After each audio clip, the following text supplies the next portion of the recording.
My name is Cobi Williams, host of Palmetto Happenings with Cobi, a show all about economic development, workforce development, commercial real estate, and tourism within the great state of South Carolina.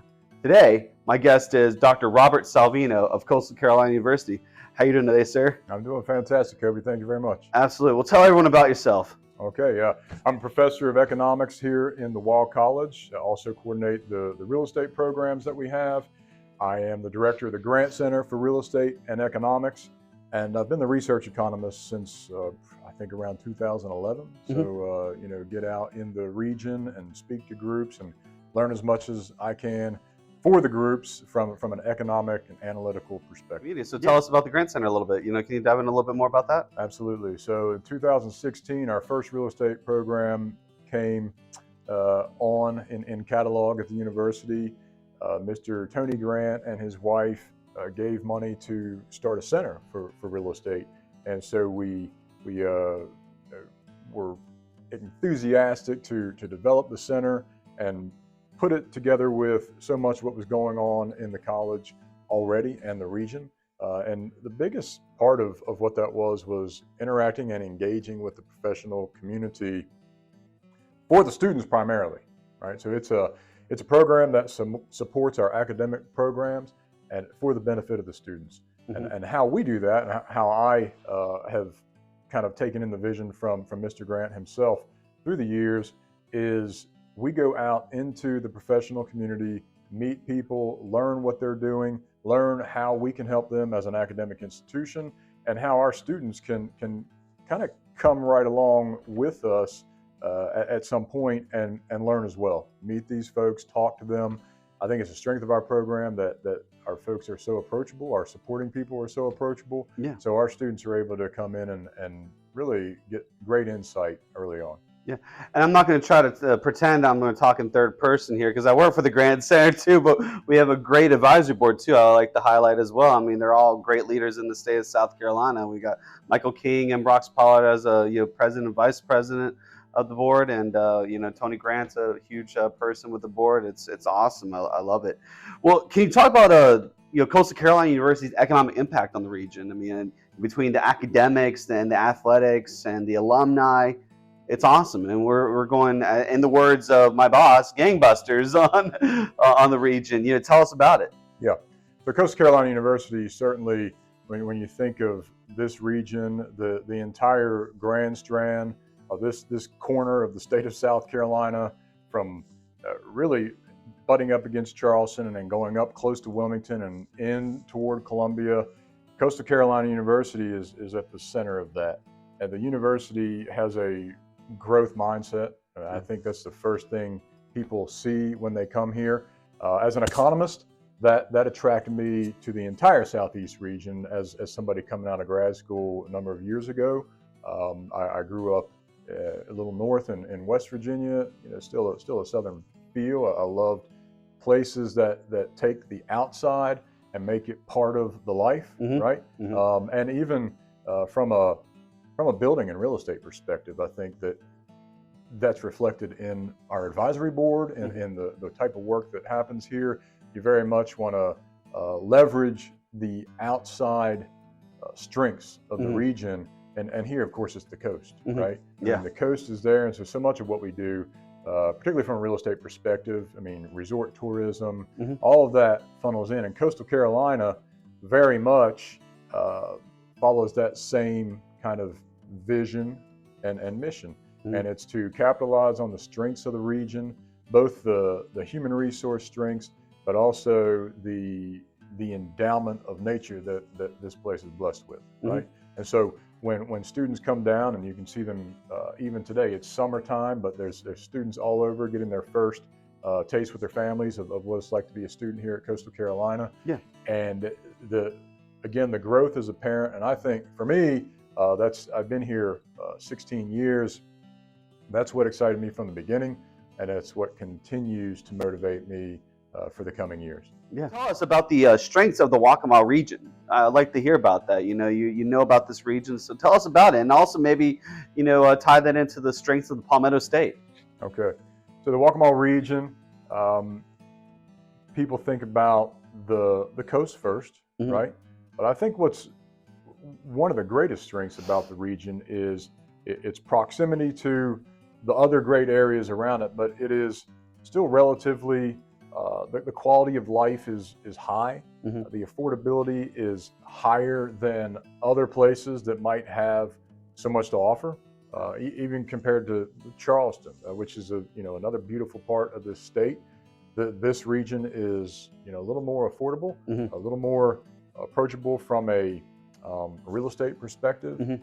The businesses that come here, especially since COVID, with Mm-hmm. technology, a lot of folks are finding that it's even more feasible to live and work here, even if you actually work somewhere else. If your work is somewhere else in the country, you can live here and connect, and that has really helped us get to another level of economic success, right? And that's a long-term play, but that is, I would say here, quality of life is first and foremost the number one benefit of the region, and now the infrastructure in a literal sense, so the road network, but also the education infrastructure. Certainly, Coastal Carolina as a leader in that regard is building continuously to support economic growth moving forward. Mm-hmm.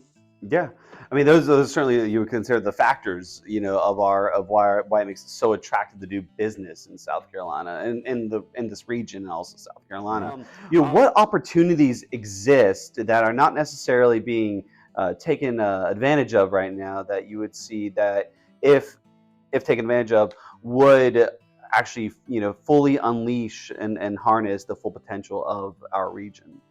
Well, it's a good question.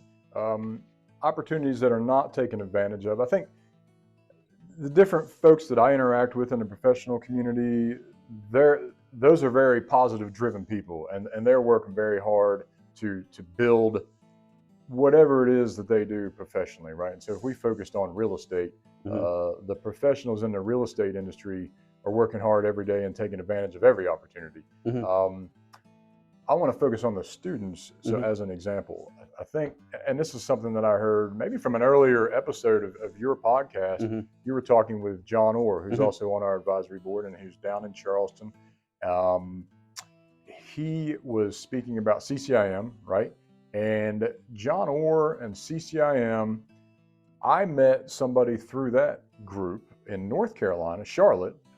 Rox Pollard is actually someone else on our board, and he had me come up there and speak with a group, and I met Mr. Neil Bowers with Paramount Development, and I just spoke with him last week. Yeah, he's an exciting guy. He's part of a team that has acquired Inlet Square Mall. Shopping malls, legitimate, traditional, old school shopping malls, if you will, are massive pieces of real estate that are certainly, for the most part, in need of the transition period that they're going through, right? Yeah. And speaking with Neil on behalf of a graduate student of ours in the real estate program who was interested in that project, Neil said, young folks are able to get in on deals today that just 10, 15 years ago, you would only see seasoned professionals in their 50s taking part in, right? So our students here, I think the breadth of the real estate industry in the Grand Strand, students can get in and get experience, gain very, very good practice, and earn a great income very early in their careers, right? And this is a great place to do that. And the mentors that you can meet and interact with, they're very approachable in this region. Yep.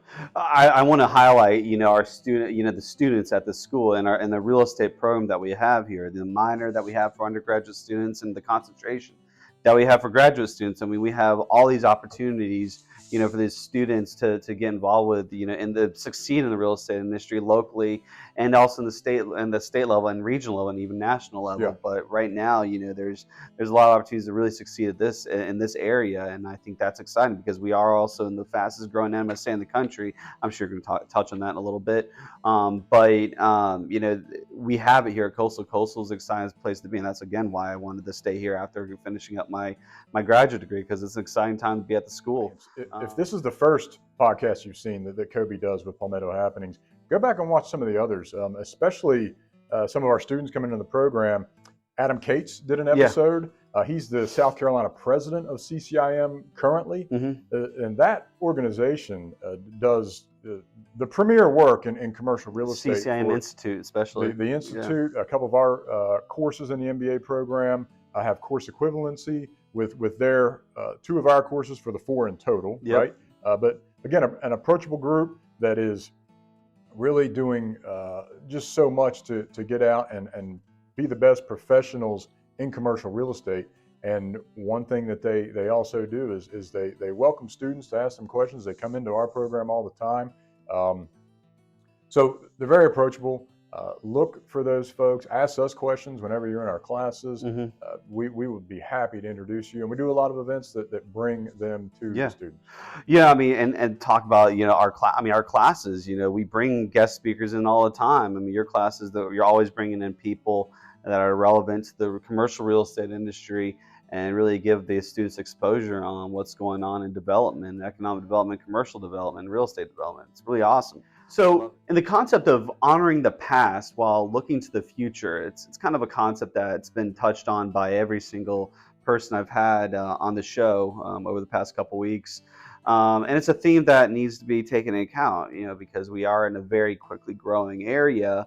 What kind of, opportunities are currently being worked on right now, regionally and also statewide, that you can see that really just looks at it from a holistic perspective and is really but honoring the past while looking to the future, looking at what we have now and what we've had in the past while looking to the future. Can you talk on that Sure, the topic sure. real quick? So when you say honoring the past, something I think of immediately is golf in the region as an example. So resort tourism development, golf courses, still something like 90 courses in the Myrtle Beach area. Miniature golf too. And miniature golf for sure. We have a great PGM program at the university. Phenomenal. We have great golfers who have come through. I think yesterday's winner of the TPC Southwind was a Clemson grad, right, from Greenville or Greenville. And then Dustin Johnson with Coast Carolina University, right? So that's certainly a strength of the state, but also certainly the region. And a lot of development here has taken place in and around golf courses, the real estate development. And when you talk about a unique way to preserve the heritage of a place, golf course properties are beautiful green spaces, right? And they're very accessible in this region. It's so many of them, I would say the overwhelming majority of our courses are public courses, very affordable courses, and people can get out, and more neighborhoods probably per capita than anywhere in the United States are in and around golf courses than anywhere that I'm aware. And that in itself helps to preserve the heritage of the place. The coast itself, I think you'll find that more people in this region are very cognizant of the value of the water resources, the green resources, and would like to do whatever they can to preserve that in the work that they do, whether that's real estate development or whatever it might be. It's kind of just a part of this region because you see it, and it is it's just a part of this area. Collaboration.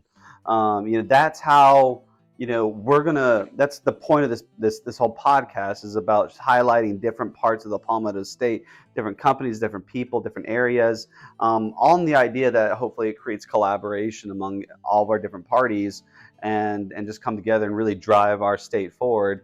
What organizations do you see locally that really help promote that idea of collaboration? Can you give us some specific instances? Yeah, so first and foremost, and I'll speak from what I do in my professional life, we work with CCIM very closely. We work with Appraisal Institute very closely. So our academic programs work with professional bodies. Those bodies necessarily are networking, continuing educational bodies. And it is certainly in their primary interest to learn and engage with professionals all around, not just the region, the state, but ultimately the entire United States, right? Mhm. And some of it internationally as well. We have strong connections throughout. Yep. And I think if students and then local bodies really pay attention to what happens to professional bodies that necessarily must engage beyond our region, that's a lesson to take, Mhm. right? So your chambers of commerce, the Myrtle Beach area chamber of commerce being the biggest one here, Mhm. as much as it can work with other chambers throughout the region, Yep. there's much to be gained from that, Testify. right? Because they're Yep. all working toward a similar end of promoting, first of all, themselves, their Mhm. local region, that their stakeholder, but the growth of the entire state, the entire region, is something that I think that collaboration makes it even stronger, Mhm. right? Let's get crazy and let's dream a little bit. What opportunities do you see arise from said collaborations? I mean, if everyone works together, what do you see? Like, what comes to mind whenever you think of the opportunities that come to mind whenever we work together? Yeah. So I think, let's say South Carolina and North Carolina. All Hmm. right. North Organic. Carolina is about twice the size of South Carolina in Hmm. terms of population and probably economic output. South Carolina, as a state, if it collaborates among each of the local MSAs, Hmm. it begins to promote itself at an even greater level Hmm. through the strength of its local bodies, but through a unified vision and voice, Hmm. right? To just grow it even more, right? Yeah. Again, someone like John Orr, who is primarily situated in Charleston. Hmm. Charleston's got the port, right, and is a Yep. major East Coast port. Dillon, South Carolina, is for all intents and purposes Hmm. pretty far from Charleston Hmm. in many ways, Hmm. right?